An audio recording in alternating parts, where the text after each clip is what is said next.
এই নে মিনা, গরমের ভিতর আইসক্রিম খা, খাওয়ার মজাই আলাদা।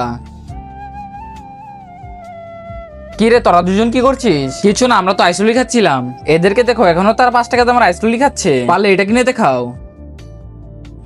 কি পাবে 5 টাকা দামের আইসক্রিম লিখে? রাজু, তারা তো আমাদেরকে উল্টাপাল্টা কথা বলতেছে। দেখে যা, তারা পুরো স্পিডে খেলো, তারপর তাদেরকে দেখাবো। ততক্ষণে তারা শেষ করুক। আমাদের স্পিড তো শেষ হয়ে গেল, এতক্ষণে তাদেরকেও শেষ হলো না। আমাদেরটা তো শেষ হয়ে গেছে, তোমাদেরটা কি শেষ? হ্যাঁ, ফেলে দিয়েছো বোতল, কিন্তু আমরা তো ফেলিনি, আমরা ফেলবো না। এখন দেখো আমাদের কামাল। তার আগে দেখবো কে শয়তানকে হারিয়ে মা বাবাকে ভালোবাসতে পারে। আর যে মা বাবাকে ভালোবাসে সে চ্যানেলটাকে লাইক সাবস্ক্রাইব করে দিবে। আর যে শয়তানকে ভালোবাসে তার লাইক সাবস্ক্রাইব করার দরকার নেই।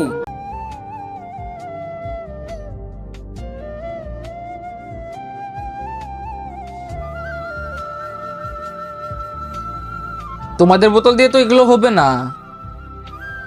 এখন দেখেছো আমাদের 5 টাকা দামের আইসক্রিম দিয়ে কি হয়। তো বন্ধুরা, ভিডিওটা ভালো লাগলে চ্যানেলটা সাবস্ক্রাইব করে দিবেন।